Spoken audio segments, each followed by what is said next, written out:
Dana untuk orang miskin aja bansos, itu berani-beraninya ditilik. Bahkan yang difabel, Bang. Ya, bahkan untuk yang cacat, Iya, iya. itu ditilik. Itu kan biadab namanya. Yes.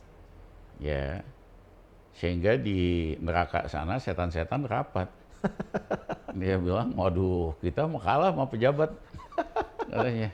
Mereka Iya kan? pensiun, Bang. Mereka istilahnya kitanya nggak berani. Iya. Duit orang miskin atau duit orang cacat kita tilep, mereka malah lebih berani. Yes. Mereka lebih setan dari kita, kita nyerah katanya.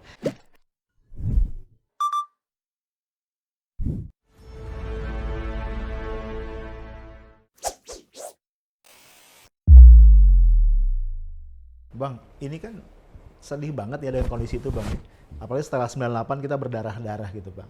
Menurut Bang Rizal ini awalnya tuh jadi kita mengalami kemunduran yang sedemikian parah ini titiknya di mana, Bang? Jadi pada saat Soeharto jatuh, Habibie sih programnya sangat jelas. Demokratisasi, Oke. keluar ekonomi dari krisis. Dan dia kan pekerja keras. Iya. Dan dia nggak peduli dikritik. Dikritiknya dibandingin sekarang mah lebih dahsyat terhadap Habibie Iya, iya, iya. atau terhadap Gus Dur. Iya. Gus Dur itu dibully luar biasa, cacatnya, butanya, pincangnya. Udah nggak proporsional. Wah, nggak ada apa-apanya kritik terhadap Jokowi Iya. dibandingin sama Soeharto, terhadap Habibie maupun Gus Gus Dur. Dur. Iya. Kenapa mereka tenang aja? Habibie dari kecil di luar negeri. Dia Udah nggak biasa. pernah baca koran Indonesia, Iya, nggak pernah lihat TV Indonesia. iya, iya. Iya kan? Yes. Dia pagi-pagi baca koran Jerman, Frankfurt Stiftung sama Wall Street Journal. Iya. Malam lihat TV CNN Yes. lewat Deutsche TV. Iya kan? Jadi lu mau ngomong apa aja tenang dia nggak peduli coy. Sama Gus Dur. Iya. Gus Dur kan emang gue pikirin, lu Iya. mau ngomong apa aja silakan aja, gue nggak ada urusan gitu loh. Emang EGP kan? Iya. Jadi ini dua orang pada dasarnya betul-betul demokratis sampai ke dalam. Nah pada waktu itu DPR tuh lagi galak-galaknya.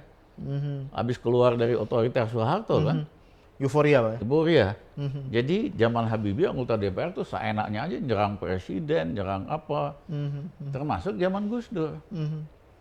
Nah tidak ada waktu itu hak recall oleh partai politik. Iya.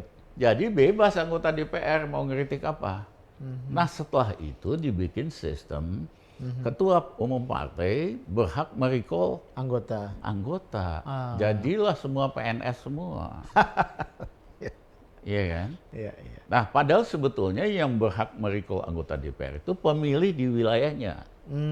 Betul, betul. Atau kasus kriminal. Iya, iya. Atau pemilih di daerah dia. Iya. Bukan ketua umum partai.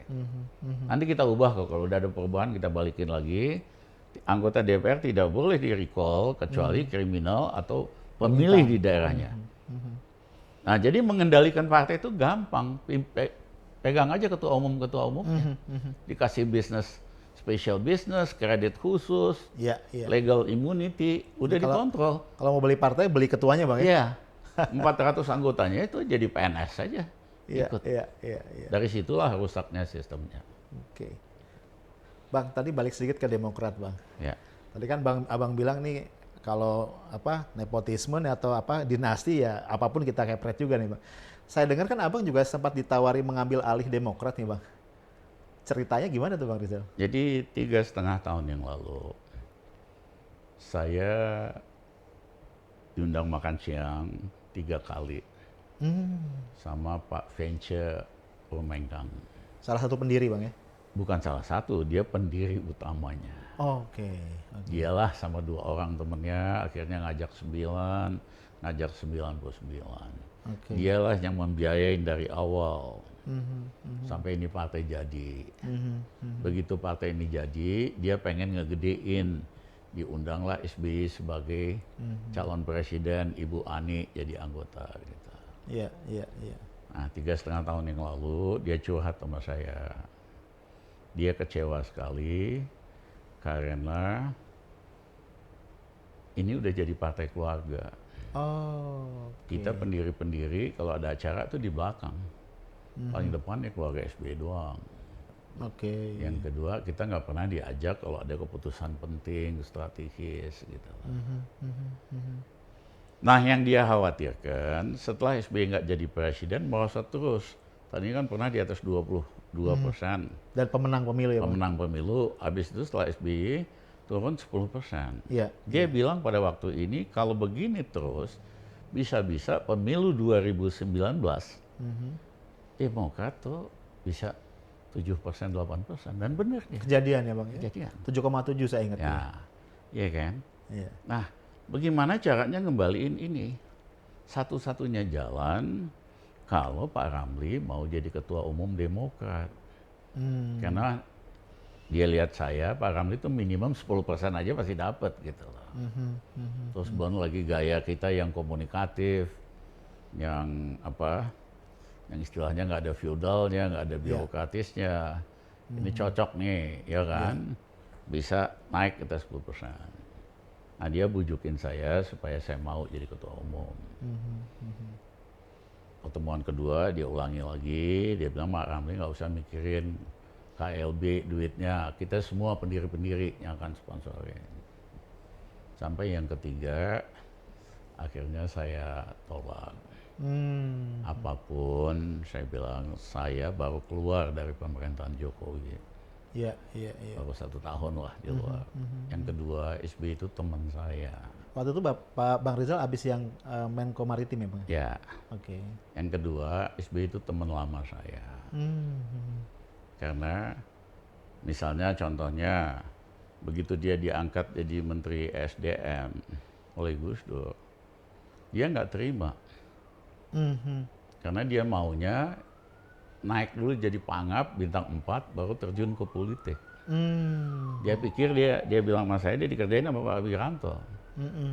Begitu dilantik sorenya panggil saya ke kantor. Pertama dia nggak terima, kenapa dikira dia dikerjain. Saya bilang enggak, Gus Dur yang suka Mas.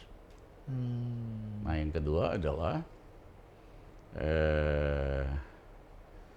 dia minta tolong, saya nggak bisa tidur, Mbak juga nggak bisa tidur, nggak terima itu. Yang kedua, saya nggak ngerti masalah SDM.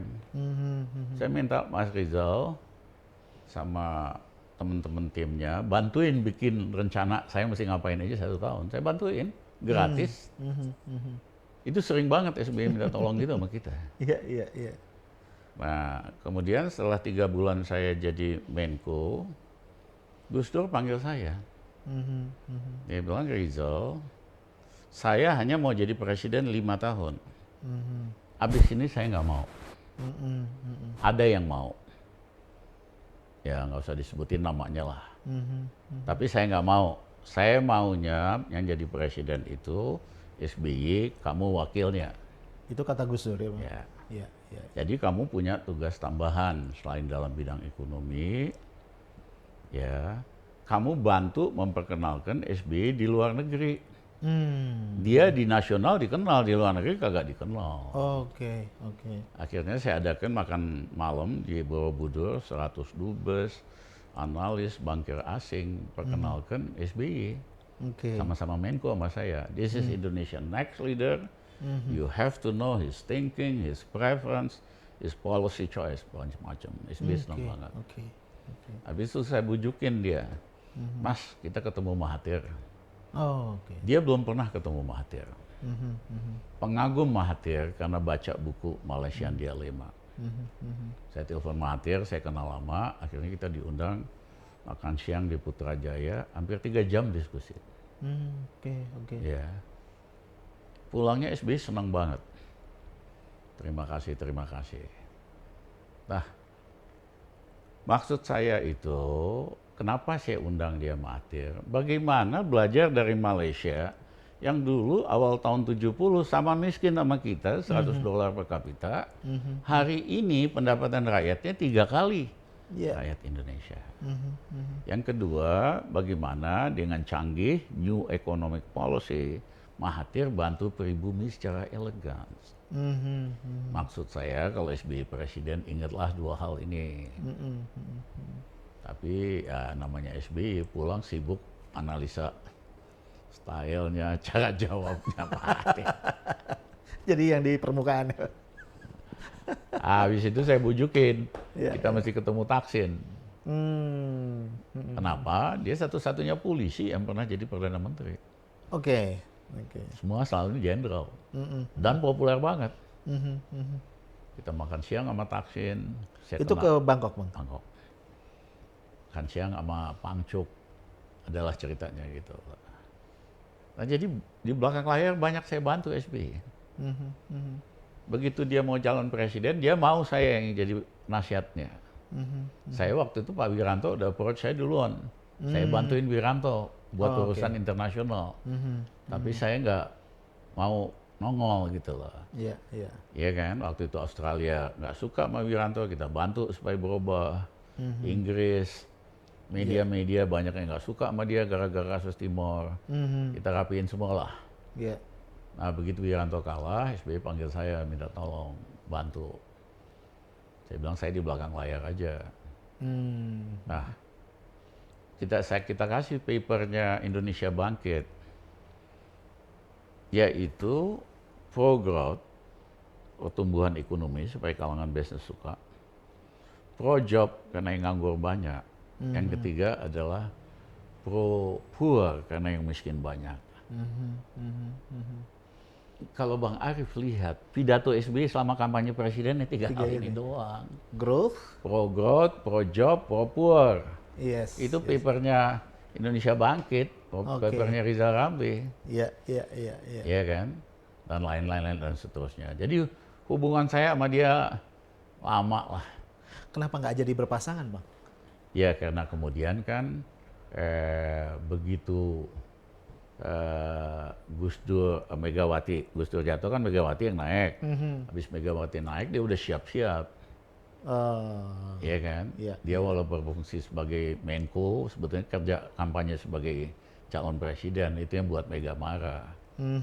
Karena Mega pernah tanya di sidang kabinet, siapa yang mau jadi calon presiden nih, ngomong aja deh. Terbuka gitu Terbuka. ya. Hamzah harus ngomong, iya. Agum iya, SBY kagak. Tapi Yang lain ngomong padahal ya? Iya, tapi dia pakai kantor itu buat Kampanye. kampanye. Mega tahu semua, Mega cerita sama saya. Oh, itu yang bikin dia marah. Ya, marah lah. Iya, iya. Nah, tapi apapun saya tolak usulan dari venture Kemenkang. Saya bilang saya nggak bisa apapun, SBY itu teman kita. Walaupun waktu dia jadi presiden, SBY kan mau nangkep kita, mau ngadilin kita segala macam, inget kan? Iya. Iya, Tapi buat saya mah kecil urusan begitu. iya, iya. Iya kan? Yang penting itu Indonesia bagaimana bisa lebih demokratis, lebih makmur, lebih adil. Ya, nah, setelah saya analisa ternyata karena partai-partai kita ini diurus kayak partai keluarga. Oke, oke. Oleh karena itu nanti kalau ada perubahan, saya udah siapkan 30 triliun untuk pembiayaan partai politik. Seperti di Eropa, di Skandinavia, Australia, New Zealand, dan negara-negara Middle East. Jadi partai politik itu nggak usah nyari uang. Yes. Tidak ikut sistem bandar. Yap. Kita ini ikut sistem Amerika. Partai politik calon mau jadi apa, perlu ada bandar sama cukong. Itu sistem super kapitalis. Iya. Sehingga begitu mereka selesai jadi gubernur apa, mereka entertain lah kepentingan bisnis. Nah di Eropa enggak. Iya, iya, iya. Perdana Menteri Jerman itu dibiayain oleh negara. Yap. Belanda semua. Betul. Jadi begitu kepilih, dia nggak ngabdi sama cukongnya. Dia ngabdi sama rakyatnya, sama negaranya. Iya. Nah, akibatnya apa? Sistem jaminan sosial, kesejahteraan rakyat dan pekerja, lain-lain pendidikan. Negara Eropa, Skandinavia jauh lebih bagus dari Amerika. Yes. Ya, di Amerika itu ada 30 juta rakyat, punya asuransi dasar aja nggak punya. Aish. Di Eropa tuh semua wajib. Iya, iya, iya. Nah kita nyontek yang jeleknya.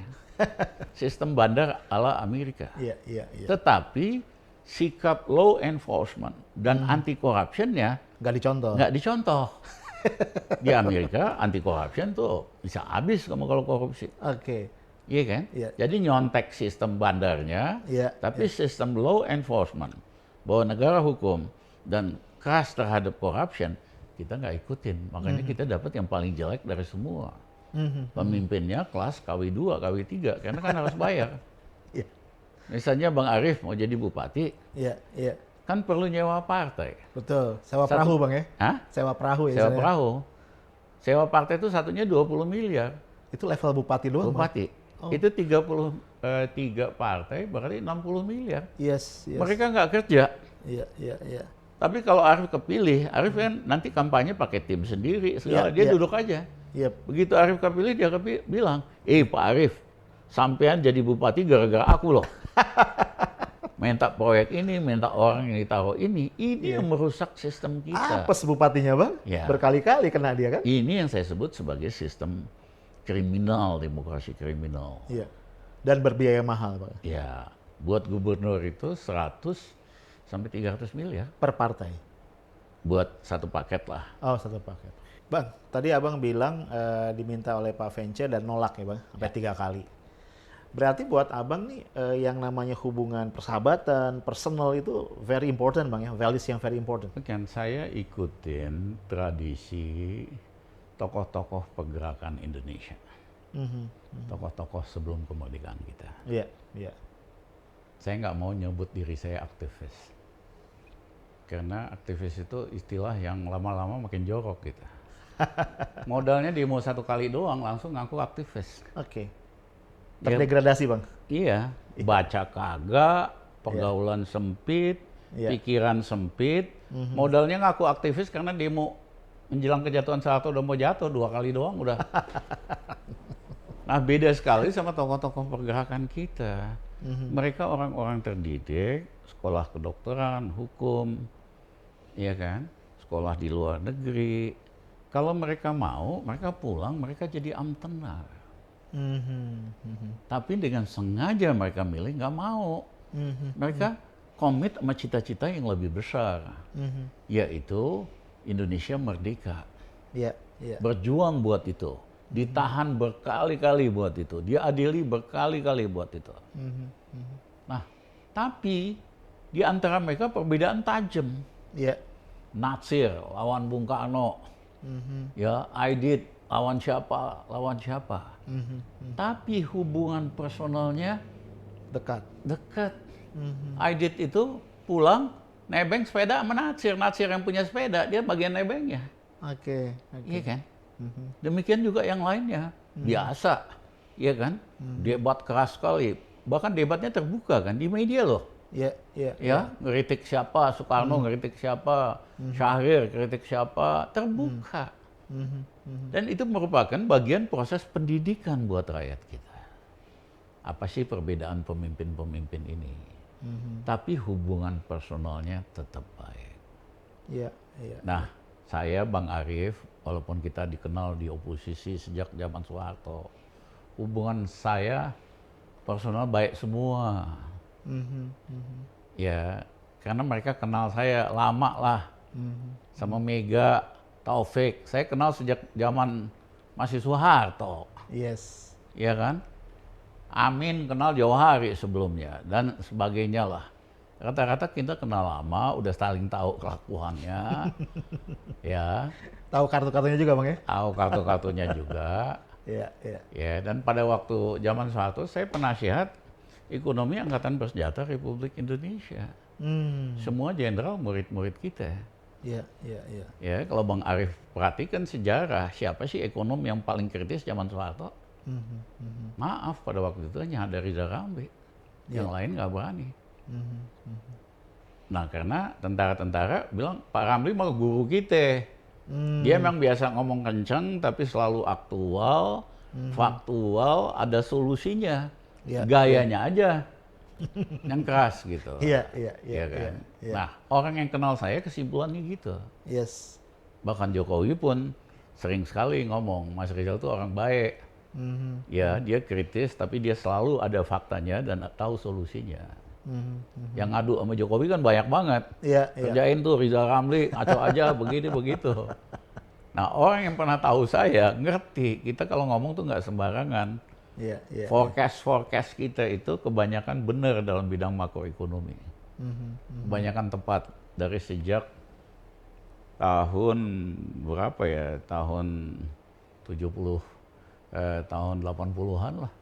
Kata-kata tuh benar karena ada angkanya, ada analisanya dan seterusnya.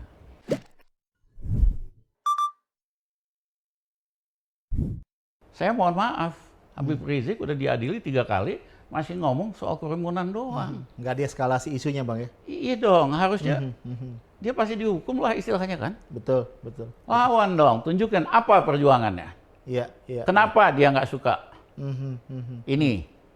Apakah karena ini dianggap tidak simpatik sama Islam, tukang koya-koya Islam, atau apa gitu. Ya sampai hari ini kagak jelas.